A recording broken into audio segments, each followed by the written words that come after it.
एक एक स्मरण जो करा गया है हमारे यहाँ त्योहारों का, तिथियों का, वारों का, नक्षत्रों का, ये शंकर ने करा। ये कोई सहज नहीं। नारी अगर पति का नाम लेती है तो उसकी आयु तिल भर की क्षीण होती चली जाती है। कितना? तिल भर। स्कंद पुराण में लिखा है तिल भर की आयु क्षीण होती चली जाती। नारी ज्येष्ठ पुत्र का नाम लेती है, हाँ ज्येष्ठ में अगर बेटी है तो उसका नाम ले सकती है, पर ज्येष्ठ पुत्र बड़ा पुत्र है और पुत्र का नाम लेती है तो उस बालक की कभी उन्नति नहीं हो सकती। तन से, मन से या धन से वो बालक हमेशा दुखी ही रहेगा। तुम दुनिया का सारा सपोर्ट कर दो, तुम चाहे अपनी प्रॉपर्टी बड़े बेटे के नाम कर दो, तुम चाहे पूरा दुनिया भर का सुख अपने बेटे के सामने लाकर खड़ा कर दो, तो भी अगर मां अपने बड़े पुत्र का नाम बार बार लेती है तो वो पुत्र या तो तन से या मन से या धन से दुखी ही मिलेगा, वो सुख नहीं पा सकता।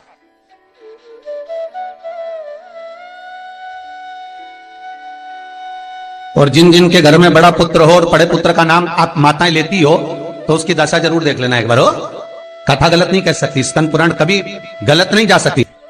आपके घर में भी अगर बड़ा पुत्र हो और पुत्र का नाम अगर आप ले रहे हो, हाँ ये जरूर है, अगर बेटी बड़ी और उसके बाद पुत्र बड़ा है तो वो ज्येष्ठ नहीं माना जाएगा। ध्यान रखना, ज्येष्ठ का मतलब होता है सबसे बड़ा पुत्र, उसके बाद सारे बच्चों का जन्म हुआ। क्योंकि बेटी अगर जन्म ले ली पहले फिर बेटा हुआ तो बेटी ज्येष्ठ कहलाएगी, है बेटा नहीं कहलाएगा।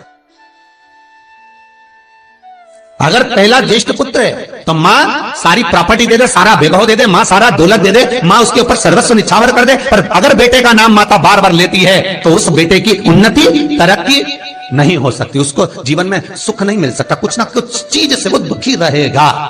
चाहे वो बच्चों से रहे, पत्नी से रहे, परिवार से रहे, कुटुंब से रहे, व्यापार में रहे, व्यवसाय में रहे, ऑफिस में रहे, चाहे अपने शरीर से रहे, पर दुख तो उसके भाग्य में थोड़ा लिखा ही रहे। और जो चीज वेद व्यास जी ने वर्णन कर दी महाराज, उसका प्रमाण आप खुद भी अपने घर में देखो कि सही है कि गलत है। जिस जिस घर में बड़ा पुत्र हो और मां उसका नाम बार बार लेती हो, बार बार लेती हो, उस पुत्र की दशा देखिएगा आप। तन, मन और धन तीन तरह से। इसलिए निवेदन करूंगा मेरी माताओं से, आपका प्रेम बहुत है क्योंकि आपका बेटा बड़ा है, आपका पुत्र बड़ा है, आपका बहुत प्रेम है और बेटे का भी माता के प्रति बहुत प्रेम है, पर उस प्रेम में तुम्हारा जो संबोधन है बार बार नाम लेने का, उससे उसको तकलीफ हो सकती है। इसलिए निवेदन है, मेरे कृष्ण का नाम कृष्ण था पर यशोदा कभी कृष्ण नहीं बोली है, कभी नहीं, यशोदा कभी कृष्ण नहीं बोली, कन्वा कहती थी। आपके बेटे का नाम कुछ भी, आप उसको नाम से मत पुकारो, उसका नाम चेंज कर दो, थोड़ा सा बदल दो, आप उस नाम से उसको पुकारना प्रारंभ करो। आप जो भी बोलना चाहे, आपके दिल की बात है, तो आपके पुत्र से आप क्या बोल सकते हो।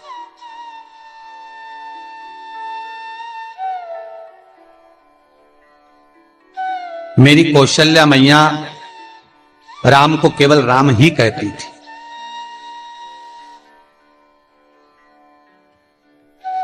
केतई राघव कहती थी, सुमित्रा रघु कहती थी, पर कौशल्या नाम नहीं बदला। और ज्येष्ठ पुत्र थे राम, बड़े थे, बड़े हुए, वन जाना पड़ा, लौट कर आए, धोबी की वार्ता सुनकर सीता का परित्याग करना पड़ा, समय आया लक्ष्मण का त्याग करना पड़ा, और समय आया तो ये शरीर को ही सरयू में छोड़ना पड़ा। कहां से? स्कंद पुराण कहती है पति का नाम अगर नारी ले रही है तो तिल तिल भर उसकी उम्र घट रही है। पर ना जाने माताओं को ऐसा क्या है कि वो आज का फैसला